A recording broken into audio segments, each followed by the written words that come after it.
Take a look at a map of the world. Virtually every nation on it is technically bankrupt.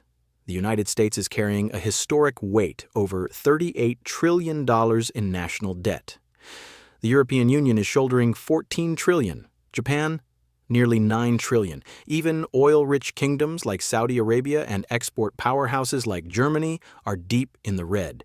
But here is the paradox that breaks your brain. If every single country on Earth owes money, who exactly do they owe it to? Welcome to the money system, where money, power, and the past collide. And as always, nothing is ever as simple as the numbers look. Debt isn't just a burden, it is the structural engineering of the modern world. Every war you study, every financial crisis, every booming decade sits on top of this invisible scaffolding of IOUs. But if you follow the chain of creditors long enough, you discover something unsettling. The world doesn't owe money to Martians. It doesn't owe it to a secret cabal. The world owes this money to itself, but that doesn't mean we're all in this together. To understand how we reach this point, a planet drowning in $315 trillion of total debt, nearly 3 times the size of the global economy, we need to go back to the start. Centuries before the first credit card swipe, the concept of national debt was born, not on Wall Street, but in the trenches. The year is 1694. England is fighting France, and the king is broke. No gold left. So the crown turns to the merchants with a revolutionary offer. You fund the war now, and we will give you a permanent stream of interest payments from future taxes. To manage this, they created the Bank of England. It changed the rules of the game. The state could now spend money it didn't have. And in return, lenders received something priceless, a government promise. A piece of paper that could be traded, sold, or used as collateral. That was the birth of the bond market. France copied it, the Netherlands refined it, and the newly independent United States adopted it to fund the revolution and later manifest destiny. National debt stopped being a mark of failure, it became a credit score. The ability to borrow became the ability to rule. Empires used to conquer land to extract gold. Now, they issued bonds to extract interest. The battlefield had become a balance sheet. Fast forward 300 years. Debt is now Earth's dominant export. Global borrowing jumps by $1 trillion every 100 days. Every country owes. Every bank lends. Every citizen, through taxes, 401ks, and savings, is both the debtor and the creditor. But who is holding the other end of the rope? Let's look at the United States, the heart of the system. Out of that $38 trillion, about half is publicly held. But who are these investors? Roughly 2/3 of them are Americans, U.S. banks, pension funds, insurance companies, and the Federal Reserve itself. The remaining third, about $9 trillion, sits overseas. Japan holds about $1 trillion. China holds roughly $800 billion.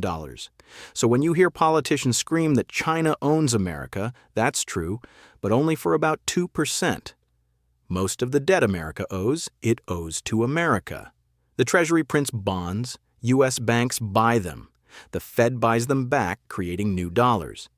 You pay taxes to fund the interest, and that interest flows right back into your grandmother's pension fund. It is a hall of mirrors. The debt is real, but the creditor is just a reflection of the same system. This circular firing squad is global. Japan lends to the U.S. via treasuries. The U.S. funds Europe via the IMF. Europe lends to the developing world. And developing nations lend that money right back to the West by parking their reserves in dollars and euros. It is a planetary game of hot potato, except the potato is made of promises.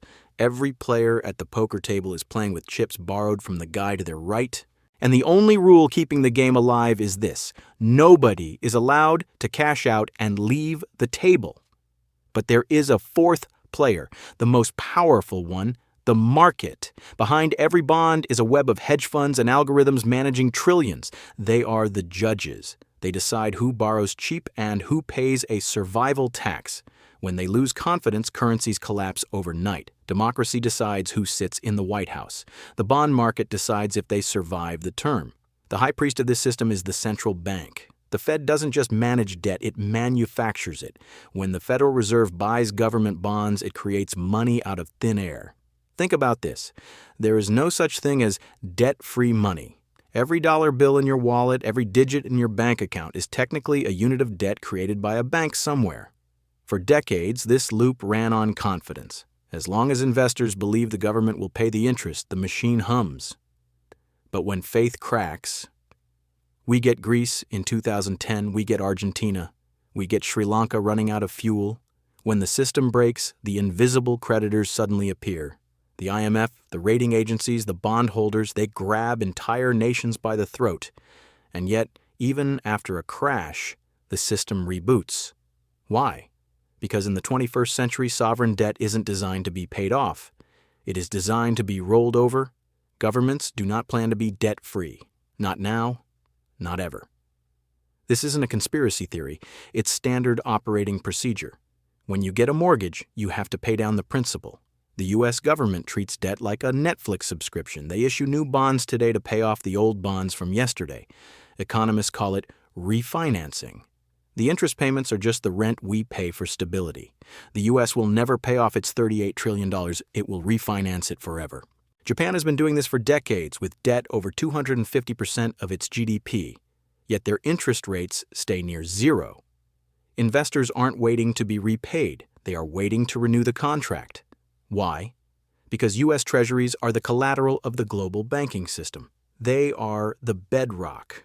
If Washington suddenly decided to pay back every single dollar tomorrow, the global financial system would actually collapse. The dollar supply would shrink, banks would lose their safest asset, and the world would spiral into a depression. Paying off the debt would destroy the very economy it supports. So when politicians talk about balancing the budget to eliminate the debt, they are selling you a fantasy. The goal isn't to hit zero. The goal is to keep the illusion convincing enough that the checks don't bounce. It is a closed loop of trust. But here is the catch, that trust isn't free. When we say we owe it to ourselves, that's only half true. Interest payments don't flow equally. They flow upward, from taxpayers and workers up to the institutions and asset holders who own the debt. Sovereign debt is a mechanism for wealth transfer, not just between nations, but between classes. The system rewards those who own the debt and squeezes those who pay the taxes to service it. Creditors aren't villains. Debtors aren't victims.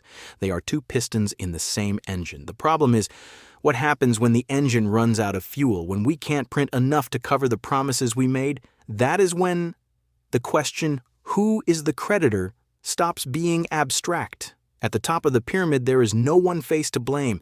It's not just Wall Street, it's all of us. The modern world has turned debt into money. But if the balance tips, if confidence breaks, the illusion vanishes, and we will remember what debt really is, a promise that cannot be kept forever. If this gave you a new perspective on your money, hit subscribe. History has the answers. I'm just showing you where to look.